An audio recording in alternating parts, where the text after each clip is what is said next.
Antes de ir a lo que sucedió con el Donald Trump hoy en la oficina Oval y su reunión con el canciller alemán, bueno, una suscriptora ahí en el último video me escribió algo que me dejó pensando. Me escribió ahí: John, ¿qué crees que pasará ahora? Bueno, la respuesta corta no es tranquilizadora. El contexto todos lo conocemos. En apenas unos días, bueno, pasó algo que parecía, digamos que imposible. Estados Unidos e Israel lanzaron ataques masivos contra Irán. Murió el líder supremo iraní.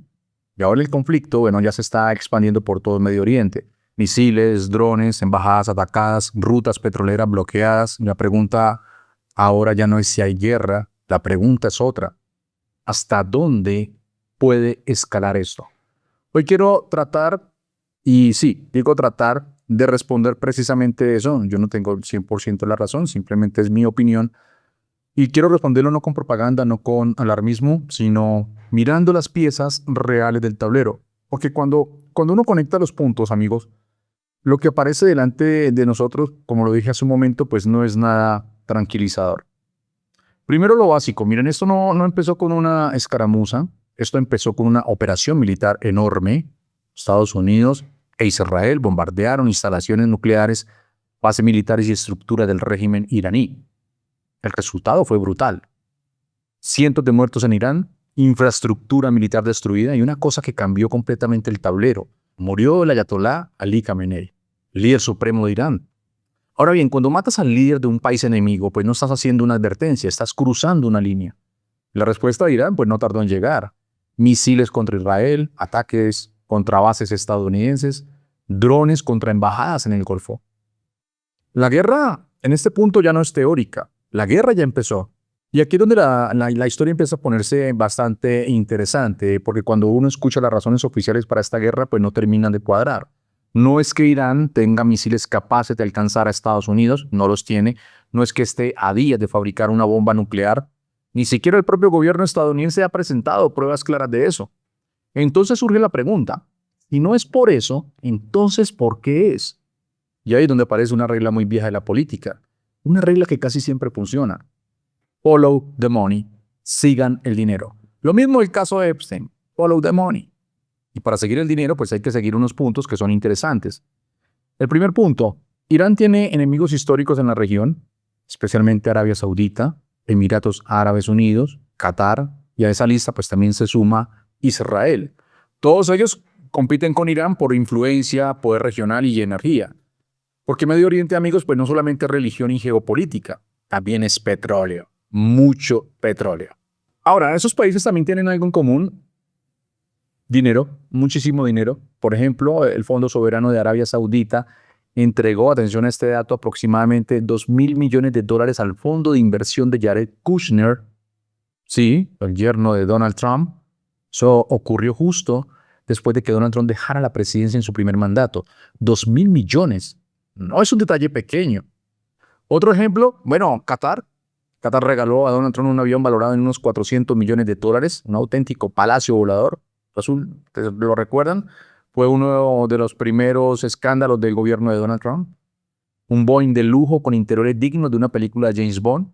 Un regalo que, según varios analistas, es uno de los obsequios más caros que un líder extranjero ha dado jamás a un presidente de Estados Unidos.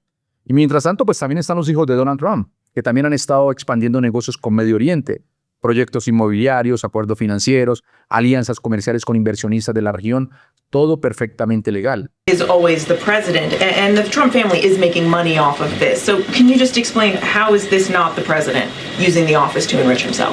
All of the president's assets are in a blind trust, which is managed by his children. And I would argue one of the many reasons that the American people reelected this president back to this office is because he was a very successful businessman before giving it up to publicly serve our country. Pero ya saben, en política internacional ese tipo de relaciones pues nunca pasa desapercibido, y al final pues siempre se cobran con un favor, con una petición especial. Entonces, en este punto pues la pregunta cambia. Ya no es solamente por qué Estados Unidos atacó a Irán. La pregunta pasa a ser otra: ¿a quién beneficia debilitar a Irán? Porque si Irán pierde poder regional, pues sus rivales ganan. Si Irán pierde capacidad energética, bueno, otros productores dominan el mercado. Y si el estrecho de Hormuz se convierte en un punto crítico, bueno, el precio del petróleo sube. Otro suscriptor del canal pues lo resumió con brutal sencillez: Escribió, todo se trata primero de petróleo, segundo de petróleo y tercero, petróleo. Puede sonar demasiado simple, pero en Medio Oriente, amigos, a veces lo simple termina siendo exactamente lo que explica todo. Así que si quieren saber si esta guerra realmente puede escalar, no miren los discursos, no los miren o no los escuchen, miren el petróleo. Porque cuando el petróleo empieza a subir es cuando los mercados están diciendo algo que los políticos todavía no se atreven a admitir. Miren, y si alguien cree que todo esto, este cuento del petróleo, pues es una exageración, conviene recordar algo. Esto no sería la primera vez que el petróleo aparece detrás de una guerra en Medio Oriente. Por ejemplo, Irak, 2003, cuando Estados Unidos invadió Irak en 2003, el país tenía la quinta mayor reserva de petróleo del planeta. Después de la invasión, bueno, las grandes compañías energéticas occidentales terminaron participando en la explotación de esos campos petroleros durante muchos años. Muchos analistas dijeron en ese momento que el petróleo era el verdadero premio estratégico de esa guerra. Libia, en 2011, cuando cayó Muammar Gaddafi, Libia tenía las mayores reservas de petróleo de África. Tras la intervención de la OTAN, el país se fragmentó, pero el control de los campos petroleros se convirtió en el centro de lucha entre facciones. El petróleo volvió a ser el corazón del conflicto. Kuwait, 1990. Saddam Hussein invadió Kuwait. ¿La razón? Bueno, Kuwait controla algunas de las reservas petroleras más grandes del mundo. Eso desencadenó la Guerra del Golfo. Una coalición internacional intervino para expulsar a Irak y asegurar el flujo de petróleo en la región. Así que 3 guerras distintas, 3 décadas diferentes, pero el mismo elemento siempre ahí en el centro, el petróleo. I'll tell you what, I have never had more compliments on something I did.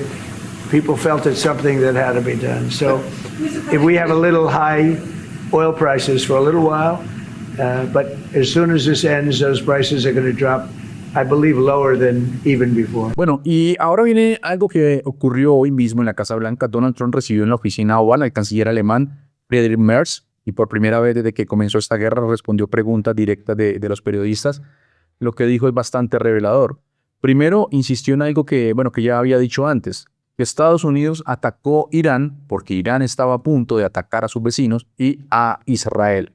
Ese fue el argumento oficial, pero incluso funcionarios de inteligencia estadounidense han señalado que Donald Trump exageró la inmediatez de esa amenaza.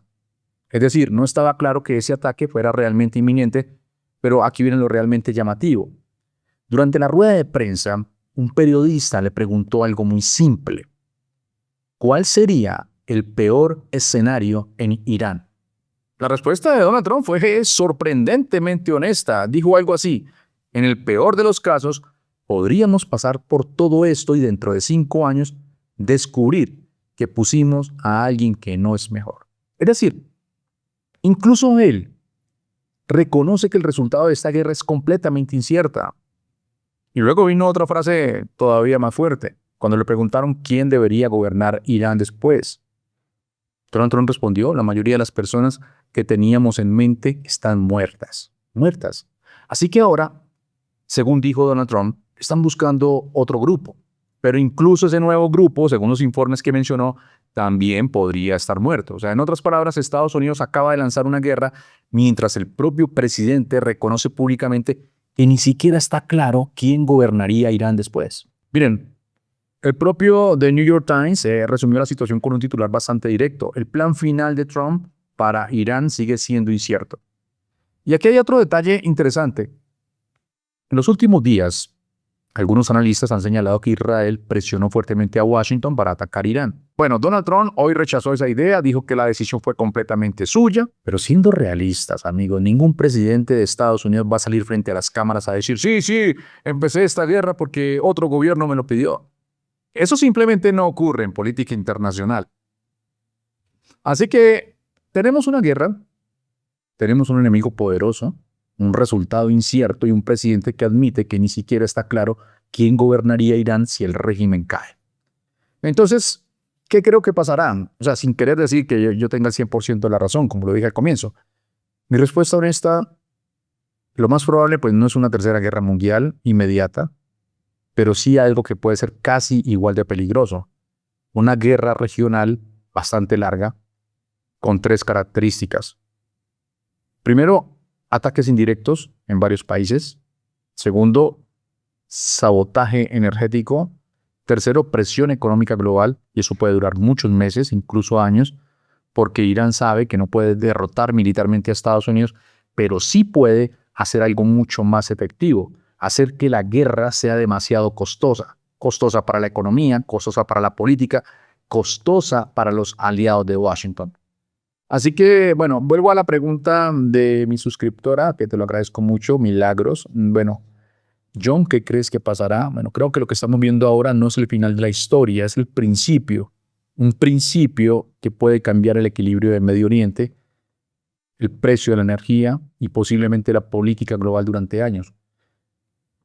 Pero ahora quiero escucharlos a ustedes. ¿Creen que esto se convertirá en una guerra regional larga o creen que todo terminará en una negociación rápida? Bueno, los leo porque en momentos como esos, bueno, las preguntas son casi tan importantes como las respuestas. Nos vemos en el próximo episodio de La Jugada Política. Como siempre, un abrazo fuerte para todos ustedes. Hasta pronto.